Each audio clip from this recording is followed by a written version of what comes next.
Saudações plantoides, tudo bem com vocês? Este episódio já é produzido a partir de temas e sugestões dos membros e fãs da comunidade do Fly Channel. Se você ainda não sabe do que eu tô falando ou tá meio em dúvida, vê esse link aqui, ó. Neste vídeo vai ter as descrições detalhadas dos serviços e benefícios para membros e fãs do Fly. E para essa comunidade ficar mais dinâmica, você que é inscrito ou membro de um dos planos do Fly Channel, não se esqueçam de ativar o sininho para receber todas as notificações. A comunidade já está ativa e eu tenho publicado conteúdos diferenciados, exclusivos na aba Comunidade, tá legal? Então, esse é o primeiro tema escolhido pelos assinantes do Fly Channel, minhas espécies da alta coleção. Conceito primeiro, é importante reforçar que alta coleção nem sempre está relacionada à alta de preços. A gente está vendo esse fenômeno quase que exclusivamente no universo das Arace. Alta coleção está mais relacionado a nível de exclusividade. São espécies notoriamente reconhecidas perante os colecionadores que já têm um tempo aí de experiência, que transcende inclusive a moda, esse hábito firme e forte em cima da família das aráceas, tá legal? Vou começar esse primeiro vídeo com essa espécie aqui, a Chrysophyllum imperiale. Tô com essa muda há um ano ou mais aqui já na minha florestinha interior. Ela está indoor, recebe uma iluminação solar filtrada, sombrite de 50%, mais um adesivo fosco lá, em torno de 75%, meio período, então é uma meia sombra. Chrysophyllum imperiale. Olha essa folhinha nova, que interessante. Ela fica aparentemente prateada, com uma leve pilosidade, e depois grande, a folha já formada, ela fica lisa. É uma exclusividade brasileira, nacional, que na época colonial quase foi extinta. Porque, se eu não me engano, o rei D. João VI, deixa eu confirmar aqui, não encontrei uma informação precisa para passar para vocês, mas vamos considerar então que na época colonial, na época dos imperadores aqui no Brasil, era uma planta extremamente cobiçada para presentear a nobreza. Os frutos eram extremamente cobiçados. Dom Pedro I e II gostavam demais dos frutos, e era uma árvore, é uma árvore, certo? Que além de ter sido um presente óbvio do imperador, do império, para a nobreza, para seus amigos, para enviar para fora do país, tinha a madeira utilizada para a produção de navios. Então o que acontece? Então naquele contexto quase que acabou, porque era uma desejada, assim como são as aráceas hoje, sugerindo inclusive os ciclos de desejos, ciclos que se alternam por causa de contextos do Homo sapiens em relação a interesse por plantas, por espécies específicas. E aí o que aconteceu?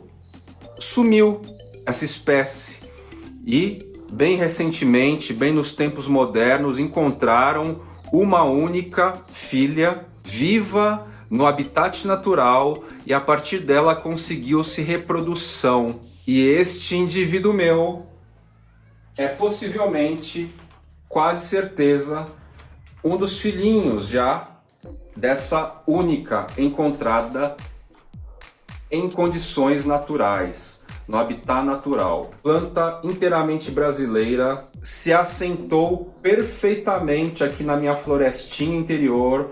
Plantas indoor, urban jungle, certo?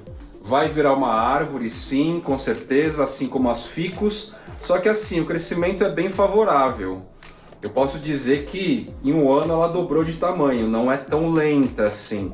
Mas dá para manter ela numa estrutura indoor e daqui a um tempo colocar outdoor por um período longo, né? Já tô com ela há um ano, em torno de um ano. Gosto demais da Chrysophyllum imperiale e dá para dizer que ela é uma equivalente não arace do tal Voldemort, certo? Muito legal essa planta. Ficou claro porque eu a trato como uma espécie High Collection, alta coleção, porque ela tem uma história convergente, muito semelhante a demais espécies, nacionais ou não, que a colocam como planta exclusiva. Cada caso tem suas nuances, e essas são as nuances da Chrysophyllum imperiale. Linda, maravilhosa, diva, deusa. Gosto demais. Sobre o cultivo dela, eu falei rapidamente no começo do vídeo. Eu borrifo água nas folhas com bastante frequência. Ela bebe bastante água, ela é bem beberrona, muito provavelmente porque ela tem estrutura de árvore e as folhagens, é perceptível, elas não têm condições e estrutura de armazenamento muito favorável, como as suculentas ou até mesmo as arace, que têm as folhas mais grossas, com a presença estrutural de armazenamento para água. Então ela é beberrona. Como ela super se assentou aqui no meu espaço, eu às vezes até encharco e deixo o fundo do cachepô aqui, eu deixo no fundo uns 2 dedinhos de água, porque eu sei que ela vai se hidratar com velocidade. A princípio, quando a minha mudinha era bem pequena, nascia uma folha por vez. Agora, nesse estágio, já nascem 2, quase que ao mesmo tempo, certo? E muito provavelmente, em outro contexto, vai acelerar esse processo. É durante muitos e muitos anos, em alguns casos ficam sempre em subbosque, não chegam a ultrapassar as árvores mais altas, então o substrato é padrão das arace. Leve, com aqueles materiais que eu indico aqui, com aquelas possibilidades criativas, inventivas, ela se manteve bem resistente ao frio.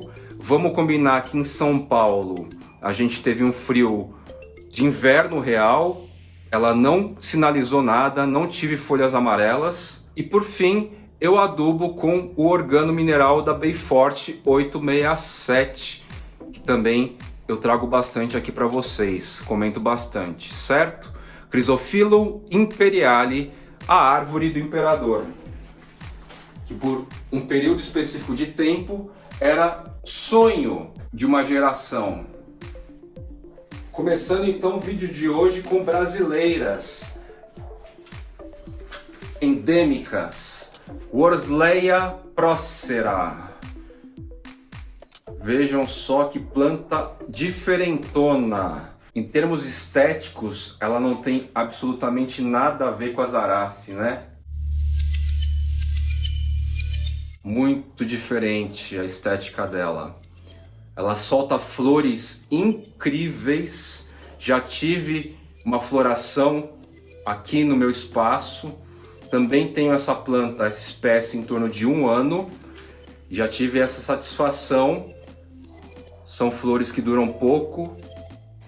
Vou deixar a foto dela aqui, da própria, registrada aqui no meu espacinho, na minha florestinha exterior, no caso. Por que exterior?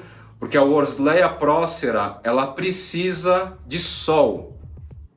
Ela gosta de sol pleno. No habitat natural, o esquema dela é bem curioso, é bem divertido. Ela fica próxima a cachoeiras, a regiões extremamente úmidas, mas ensolaradas. Olha só que interessante. Então ela vai gostar de muito sol e muita água. Quando eu digo muita água, é substrato úmido, não encharcado. Substrato também padrão de subbosque, leve, bem leve, certo? Borrifo água nas folhas, né, para simular a cachoeira, a fumaça, os gases de água que esvoaçam lá, né, próximo às cachoeiras, e deixo no sol. O fato de deixar no sol, com certeza, influenciou positivamente para que ela florisse uma primeira vez. já aqui em casa. Fiquei muito feliz. O lojista que inclusive produziu essa muda me chamou de rabudo. Porque o lote dessa leva de produção dele foi a única que floriu. Muito legal. Vejam só, outra plantinha, outra espécie para além das aráceas que eu trato como High Collection, planta de alta coleção. Não é à toa que algumas vezes indonésios que são muito especializados em plantas desejadas e tal, plantas que realmente fazem um diferencial para o universo da coleção, eles entraram em contato algumas vezes querendo saber se eu tinha acesso a essa planta. Em padrões estéticos foge bem o que a gente entende de Arace, né, da família, e tá aí, crescendo, tá crescendo relativamente rápido. Eu tinha uma ideia que ela fosse mais lenta, mas ela deu uma bela esticada. Dá para notar aqui, ó. Ela estava nesta altura aqui, ó, tá vendo esses cascas mais velhas? Ela estava nessa altura mais ou menos quando ela chegou. E ela atingiu essa altura aqui, ó. Legal, né? Cresceu bem. Worsleya procera, endêmica do Brasil, numa região bem específica. Para eu não sair do meu toque, do hábito, tá aqui, deixa eu falar de uma arácea. A Aglaonema pictum tricolor. Bonita, né? Essa pigmentação meio exército, como alguns se referem corretamente. Ela tem 3 tons diferentes. É muito mais comum encontrar bicolor por aí, que são 2 tons. O grande barato dela é que tem esses 3. Um verde mais escuro, vocês podem ver na borda. Um verde intermediário e alguns que inclusive às vezes ficam até brancos. É curioso que essa espécie, ela é muito comum, ou pelo menos a gente vê em grande volume lá na região da Indonésia. Desses queridões aí que estão produzindo tantas coisas ao mesmo tempo, num processo de escala quase que de fábrica, assim. Principalmente as variegatas agora. Então por lá essa planta não é tão cara. Foge um pouco da regra da escala, com base em valores de fora, do dólar. Ela é uma planta mais acessível, bem mais acessível lá fora. Só que aqui no Brasil, existe na mão de alguns poucos produtores, é uma planta demasiadamente lenta. Ela tá lá, taco a taco, com Philodendron tortum. Então assim, essa mudinha aqui chegou no pré-outono, próximo ao outono, estava acabando o verão, veio com uma folhinha única que já estava meio amareladinha, meio envelhecida, soltou. Nasceu essa segunda, que quando eu trouxe já despontava um tantinho, e aqui começa a ameaçar a saída. E está ameaçando todo outono e inverno, nesse mesmo ponto. Fazendo uma analogia então com o clima lá da Indonésia, lá é muito mais constantemente quente e úmido. É uma região quase que equatorial, certo? Tá mais ou menos na linha de Colômbia, Equador, aquela área mais próxima à linha do Equador. Então assim, nesse frio paulistano que a gente teve, ela entrou em dormência, parou. Eu pressuponho que até o próximo outono, ou seja, um pouco menos de um ano, mais próximo ao outono de 2022, ela vai me entregar no máximo 3 folhas. Ou seja, daqui a quase um ano, próximo ao outono, eu vou apresentando para vocês e eu aposto que até 3 folhinhas ela me entrega. Se vier mais, vai ser lucro, mas assim, porque ela é realmente lenta, tá? Quando a gente simula o subbosque, gente, e a gente agrupa as plantas como é no habitat natural, é muito legal também, porque a gente não enxerga, mas eles mantêm aqui um vaporzinho de água, uma estrutura de vapor de água invisível aos nossos olhos, que vai ajudar a reter mais umidade. É diferente de você deixar uma arace, qualquer que seja, solta, separada, sozinha e cuidar e borrifar, do que deixar ela agrupada com o maior volume possível de outras espécies de subbosque.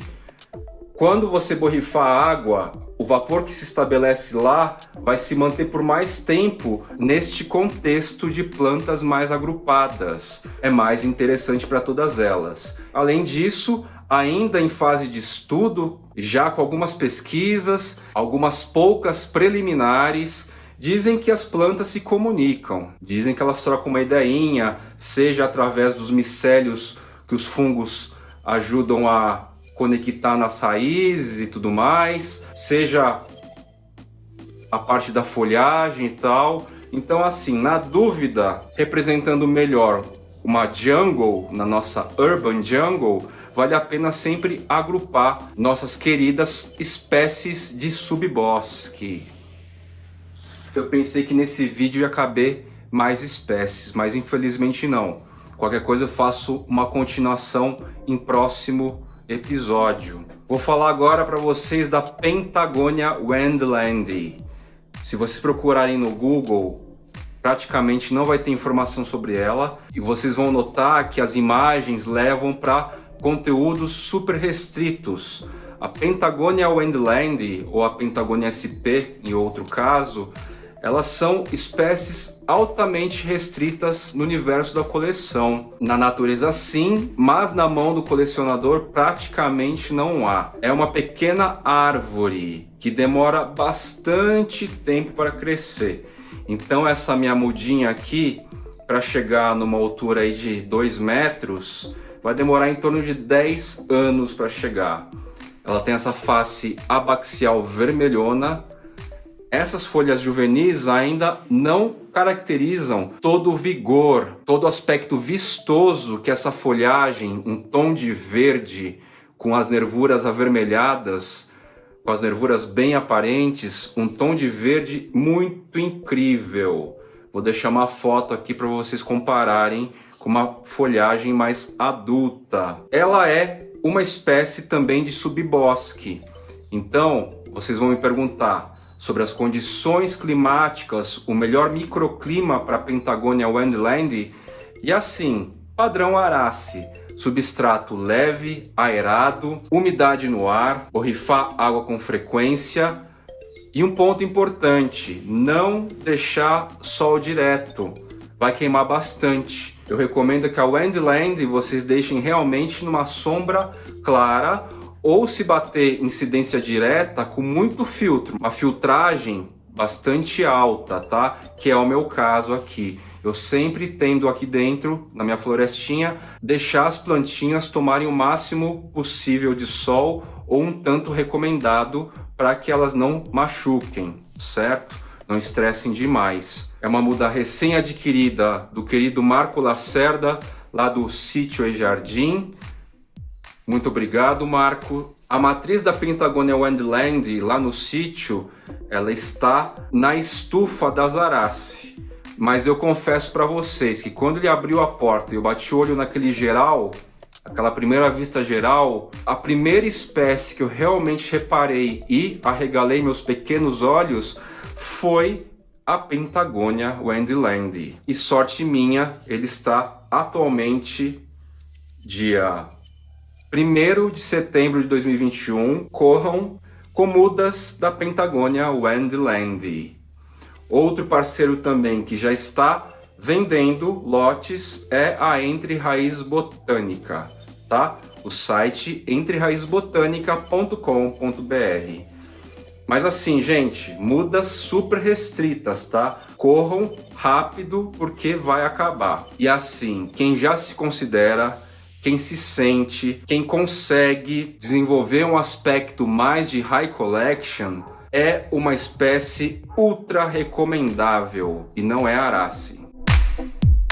Eu ia terminar com a wendlandi, mas resolvi terminar com uma outra brasileira que vale a pena constar nas high collection do vídeo de hoje.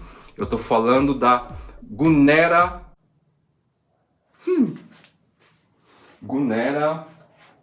mutata.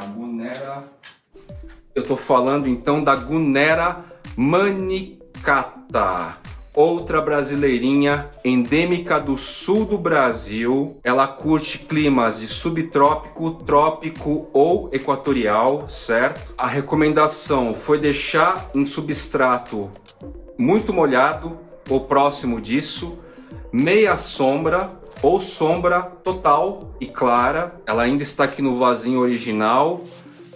Eu avistei plantas jovens, porque a adulta dela atinge até 3 metros de altura. As folhagens aqui ficam gigantes e cobrem 3 seres humanos ao mesmo tempo. Vou deixar aqui a foto de uma planta mais adulta, maiorzinha, vamos dizer assim, mas ela é muito jovem ainda. Ela é uma rizomatosa com substrato molhado, gosta de uma umidade na folhagem. O ideal, supostamente, vou experimentar, mas ela, como é do sul, talvez não curta muito calor, então vou tentar deixar num ambiente mais fresco possível aqui em casa, certo? Encerro então as plantas de alta coleção, não necessariamente Arace, trouxe apenas uma só para não perder o hábito, e trouxe aqui, muito honradamente, uma maioria de espécies brasileiras. São todas espécies totalmente favoráveis ao conceito da Urban Jungle, por um lado, e que já é de ideal do colecionador atento, envolvido, que vai atrás, busca pequenos produtores que tenham aquelas espécies realmente de coleção mundial, de uma visão, de um entendimento de coleção mundial. Tá legal? Vou ficando por aqui, meus queridos plantoides, com a minha Gunera manicata. Se você gosta dos temas que eu trago no meu canal, não deixe de se inscrever, joinha aqui positiva pro meu vídeo e dá uma atenção especial à área de membros e fãs. Vão ter diferenciais, vai ter sorteio, já praticava atendimento periódico, vou continuar praticando com mais exclusividade. E é isso, meus queridos plantoides. Muito obrigado até o presente momento e vou ficando por aqui. Valeu!